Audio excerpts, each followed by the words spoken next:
शेतकरी मित्रांनो, राम राम, नमस्कार. शेतकरी मित्रांनो, संपूर्ण राज्यभरातील कापूस व सोयाबीन उत्पादक शेतकऱ्यांसाठी ताजी बातमी. होय शेतकरी मित्रांनो, जाणून घेऊ आपल्या हाती आलेले सर्वच ठिकाणचे ताजे कापसाचे भाव. त्याचबरोबर सोयाबीन उत्पादक शेतकऱ्यांसाठी सुद्धा ताजी बातमी आलेली आहे मित्रांनो.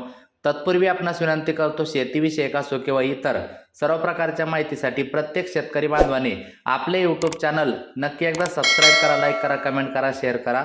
सुरुवात करतोय मित्रांनो एका बातमीने. त्या बातमीच्या आधारे कशा पद्धतीने सद्यस्थितीला शेतकऱ्यांची थट्टा झाली बघू आपण. मित्रांनो, शेतमाल संपला अन भाव गगनाला. कापूस सोयाबीनचे दर रेकॉर्ड ब्रेक. आधी मातीमोल आला, आता सोन्याचा भाव. पाहून बळीराजाच्या जखमेवर मीठ. होय मित्रांनो, एक प्रकारे बळीराजाची थट्टा किंवा जखमेवर मीठ मानावं लागेल की शेतकऱ्याकडे कापूसच राहिला नाही आणि आता कापसाला तसेच सोयाबीनला भाव आहे. जळगाव जिल्ह्यातील मुख्य पिके असलेल्या कापूस, केळी आणि सोयाबीनच्या दरांनी सध्या बाजारात रेकॉर्ड ब्रेक उच्चांक गाठला आहे.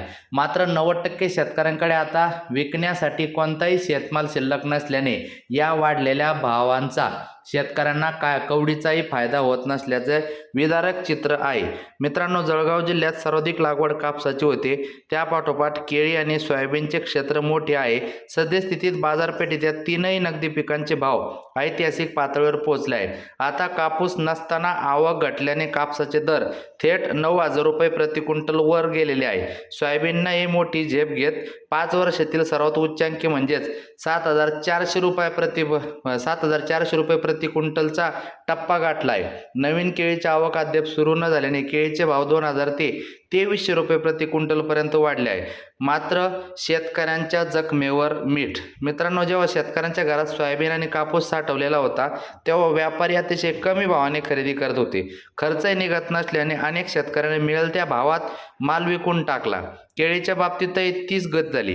जेव्हा बागामधून केळी कापणीवर आली होती तेव्हा भाव अवघे 700 ते 800 रुपयावर आणून पाडले गेले. आता शेतकऱ्यांची घरे रिकामी झाली आहे आणि शेतात केवळ केळीची नवीन लागवड उभी आहे, ज्याची आवक सुरू व्हायला अजून वेळ आहे. अशा मोक्याच्या वेळी बाजारात भाव वाढल्यामुळे हा फायदा थेट व्यापाऱ्यांच्या किंवा मध्यस्थांच्या खिशात जात असल्याने शेतकऱ्यांकडून हे वाढलेले दर म्हणजे जखमेवर मीठ टाकण्याचा प्रकार असल्याची संतप्त प्रतिक्रिया शेतकऱ्यांकडून व्यक्त केली जात आहे. मित्रांनो, तसं जर विचार केला, अगोदर कापसाला फक्त 7,500 ते 7,800 भाव, आता 9,000च्या पुढे भाव. सोयाबीनला अगोदर 4,500 ते 5,200, आता 7,400चा भाव. केळीला अगोदर 700 ते 800 होते, आता सध्या 2,000 ते 2,300चा भाव आहे. म्हणजे विचार जर केला तर शेतकऱ्याकडे जेव्हा माल असतो तेव्हा भाव नाही आणि शेतकऱ्याकडे माल नसताना मात्र भाव येतो. दुर्दैवी अवस्था आहे. मित्रांनो, आता वळव्या कोणत्या बाजार समितीत सध्या काय भाव चालू ते बघूया. गंगाखेड परभणी 9,200 रुपये कापसाला भाव आहे. अमरावती या ठिकाणी 9,300 रुपये. त्यानंतर सावनेर 8,700 रुपये. त्यानंतर मित्रांनो पारशिवनी 8,850 रुपये. त्यानंतर मित्रांनो उमरेड 9,000 रुपये. त्यानंतर मित्रांनो सिंधी सेलू 9,465 रुपये. त्यानंतर हिंगणघाट 9,580 रुपये.